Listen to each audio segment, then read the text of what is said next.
তার কাছ থেকে জানতে চেয়েছে তার কাকে পছন্দ। মানে আরেকটি মজার বিষয় হচ্ছে, আসসালামু আলাইকুম ভিউয়ার, আশা করি আপনারা সকলেই ভালো আছেন।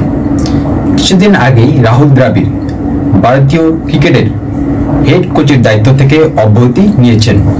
রাহুল দ্রাবিড় প্রধান কোচের পদ থেকে অব্যাহতি নেওয়ার পরপরই ভারতীয় ক্রিকেট বোর্ড বিভিন্ন দিক থেকে আলোচনা, পর্যালোচনা এবং পরীক্ষা নিরীক্ষা করতেছিল যে প্রধান কোচের দায়িত্বে কাকে নিয়োগ দেওয়া যেতে পারে।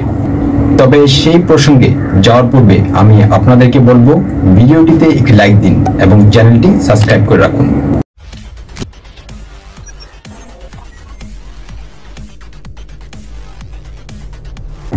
এক্ষেত্রে বিভিন্ন জনের নামই উঠে আসতেছিল, বিশেষ করে গৌতম গম্ভীরের নামটাই বেশি উঠে আসতেছিল যে তাকেই কোচ হিসাবে নিয়োগ দিতে পারে ভারতীয় ক্রিকেট কন্ট্রোল বোর্ড।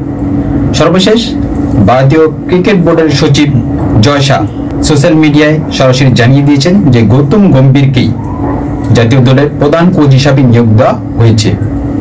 এখন কথা হলো, গৌতম গম্ভীরকে প্রধান কোচ হিসাবে নিয়োগ দেওয়া হয়েছে, কিংবা একজন প্রধান কোচই তো তার যে পুরোপুরি দায়িত্ব জাতীয় দলকে সার্ভিস দেওয়ার জন্য, এটা তো সে তো একা পারবে না, তার তো সহকারী কোচিং স্টাফ লাগবে, তাহলে সবাই মিলে জাতীয় দলকে পুরোপুরি সার্ভিস দেবে।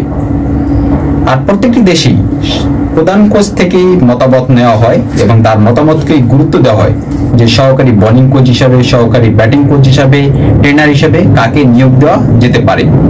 এক্ষেত্রেও ভারতীয় ক্রিকেট কন্ট্রোল বোর্ড এর ব্যতিক্রম কিছু করেনি। এই ভারতীয় ক্রিকেট কন্ট্রোল বোর্ড তার কাছ থেকে জানতে চেয়েছে যে সহকারী কোচ হিসাবে তার কাকে পছন্দ, মানে গৌতম গম্ভীরের কাকে পছন্দ।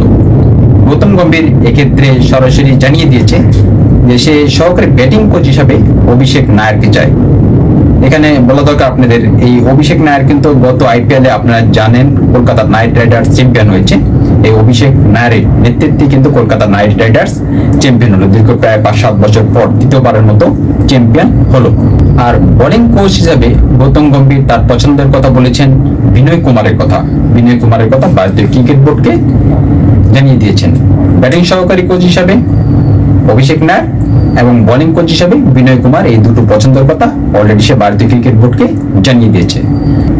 এখন আশা করা যাচ্ছে যে ভারতীয় ক্রিকেট বোর্ড আর কয়েকদিনের মধ্যেই তার যে সহকারী কোচিং স্টাফ, পূর্ণাঙ্গ কোচিং স্টাফের নাম ঘোষণা করে দেবে।